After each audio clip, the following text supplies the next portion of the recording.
এই মুহূর্তে অসুস্থ হয়ে শুয়ে পড়েছেন আম জনতার দলের সদস্য সচিব তারেক রহমান। দেখতেই পাচ্ছেন আমরা সরাসরি রয়েছি, দেখানোর চেষ্টা করছি আপনাদের। অসংখ্য গণমাধ্যম কর্মীদের ভিড়। এই মুহূর্তে তিনি প্রায় অসুস্থ, 25-26 ঘন্টা ধরে তিনি মূলত এরকম না খেয়ে অনশনে রয়েছেন। নির্বাচন কমিশনের কার্যালয় থেকে গ্রিন সিগন্যাল না পাওয়া পর্যন্ত তিনি আমরণ অনশনে থাকবেন। এখানে তার আশপাশে যারা রয়েছে তাদের সঙ্গে একটু একটু কথা বলার চেষ্টা করব। তিনি তো প্রায় অসুস্থ হয়ে পড়েছেন অনেকক্ষণ ধরে, প্রায় 24-25 ঘন্টা ধরে তিনি আসলে অনশন করছেন। বিষয়টিকে আপনারা কিভাবে দেখছেন? আপনাদের উদ্দেশ্যটা কি আসলে এখানে? আসলে আমাদের উদ্দেশ্য কিছুই না। আমাদের উদ্দেশ্য হলো আমরা চলমান আন্দোলন সংগ্রামে যারা ছিলাম, আমাদের অধিকার আমাদের নিবন্ধন দিতে হবে। কিন্তু এখন তারেক রহমানের যে পরিবেশ পরিস্থিতি সৃষ্টি হয়েছে, তারেক রহমানের যদি কিছু হয় এই সকল দায় দায়িত্ব নির্বাচন কমিশনকে নিতে হবে। এটাই আমাদের কথা, পরিষ্কার কথা। কারণ আপনি দেখেন যে সুন্দর গ্লাস, এই গ্লাসের মধ্যে দুর্নীতিবাজ নির্বাচন, ইমানদার নির্বাচন কমিশন বসে আছে, যারা 14, 18, 24 নির্বাচন করে শেখ হাসিনাকে বৈধতা দিয়েছে। সেই শেখ হাসিনা রেখে যাওয়া সন্তানরা এখানে বসে আছে, তারা আমাদের কষ্ট বুঝতে পারছে না। আমরা যারা সংগ্রাম করেছি, আন্দোলন করেছি, আমাদের কষ্ট বুঝতে পারছে না। আজকে তারেক রহমানের যদি কিছু হয়, সকল দায় দায়িত্ব এই দুর্নীতিবাজ নির্বাচন, ইমানদার নির্বাচন কমিশনদের নিতে হবে। যেমনটি বলছিলেন যে এখানে প্রায় 24-25 ঘন্টা ধরে তিনি না খেয়ে অবস্থান করছেন, আমরণ অনশন করছেন। তিনি আসলে এখানে নির্বাচন কমিশনের কোনো একটা গ্রিন সিগন্যাল না পাওয়া পর্যন্ত এখানে অবস্থান করবেন। অসংখ্য নেতাকর্মী আছে এখানে, একটু কথা বলার চেষ্টা করব। কেন এখানে অবস্থান করছেন আসলে? প্রথমত তারেক রহমান হচ্ছে যে আপনার পরীক্ষিত একজন বিপ্লবী এবং স্বৈরাচার বিরোধী আন্দোলনের যে কয়েকজন অগ্রনায়ক বা কয়েকজন ব্যক্তি দেখতে পান, তার মধ্যে তারেক রহমান অন্যতম। আপনারা জানেন যে আম জনতা দলটি কিন্তু মূলত আগের দল ছিল গণ অধিকার পরিষদ। এই গণ অধিকার পরিষদ আপনার 2 ভাগ হওয়ার পরে এই দলটির স্ট্রাকচার আগে থেকেই ভালো ছিল।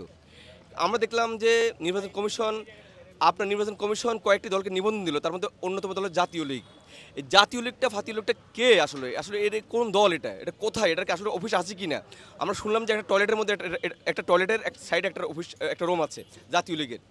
যদি জাতীয় লীগ একটা টয়লেটের পাশে একটা রুম রেখে নিবন্ধন পেয়ে যায়, তাহলে তারেক রহমান এখনো পর্যন্ত মানে জনগণের পক্ষে লড়াই করছে, সংগ্রাম করছে, আন্দোলন করছে। আমি নিজেও একটি দলের দায়িত্বে আছি, জনজোট পার্টির চেয়ারম্যান হিসেবে আমি এখানে সংহতি প্রকাশ করেছি। আপনারা জানেন যে তারেক রহমান দীর্ঘদিন আমাদের সহযোদ্ধা, এবং তার যে উৎসাহ অনুপ্রেরণা, তার যে আপনার ডেডিকেশন ছিল, আপনি এরকম 10টা ছেলে বের করেন যে তারেকের মতো ডেডিকেশন 10টা ছেলে বের করতে পারবেন কি না, যে বাংলাদেশের মানে কঠিন সময়ে শেখ হাসিনার বিরুদ্ধে সর্বোচ্চ রিস্ক নিয়েছে, জেল খেটেছে, গুম হয়েছে, এবং সে রামপুরা উত্তরা তার যে ভূমিকা ছিল আপনারা দেখেছেন। তাহলে তারেক রহমান এত সংগ্রাম, এত লড়াই করার পরে নিবন্ধন পায় না, আর জাতীয় লীগ টয়লেটের পাশে অফিস করে ছোটো একটা রুম নিয়ে নিবন্ধন পায়। আর কয়েকটা দল নিবন্ধন পেয়েছে আমরা দেখেছি, যাদের কোনো অবদান নেই, যারা কোনো এই শেখ হাসিনার বিরুদ্ধে আন্দোলন কিংবা গণতন্ত্রের পক্ষে লড়াই সংগ্রাম কোনোটাই করে নেই। তাহলে যে দলটির কোনো লড়াই সংগ্রাম কোনোটাই করে নেই, যাদের কোনো অস্তিত্ব নেই, তারা নিবন্ধন পায়। আর সে যে তারেক রহমান দেশের জনগণের জন্য, দেশের জন্য লড়াই সংগ্রাম করে আসছে, সে আজ এই নির্বাচন কমিশনে অনশন করতে হয়, আমরণ অনশন, তা আবার আমরণ অনশন। চিন্তা করেছেন? তাহলে বুঝতে হবে যে আমাদের এই দেশটা এক শেখ হাসিনার বিদায় হলো, তার যে দোসর, তার যে দালাল, তার যে চামচা, তার যে আমলা, তার যে কামলা, তারা এখনও পর্যন্ত অবস্থান করছে। যদি অবস্থান করতে না করতো, আমি একটু আগে আমার দলের পক্ষ থেকে আমি একটা আবেদনপত্র জমা দিয়েছি।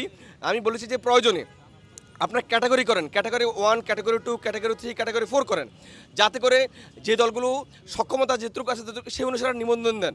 কিন্তু আপনারা মানে 55টা দলের মধ্যে আপনারা জানেন যে আপনারা অনেকে, আমি কালকে দেখলাম ইন্টারভিউ দেখলাম, একটা 2টা ছেলেকে মেয়েকে জিজ্ঞেস করলো কয়েকটা প্রতীকের নাম বলতে, যেমন বিএনপির প্রতীক কী, জামাতের প্রতীক কী, 3টে প্রতীক আমরা বলতেই পারে না। তার মানে 55টা প্রতীকের মধ্যে বাকি 56 প্রতীকের নামে বলতে পারে না, দলই চিনে না।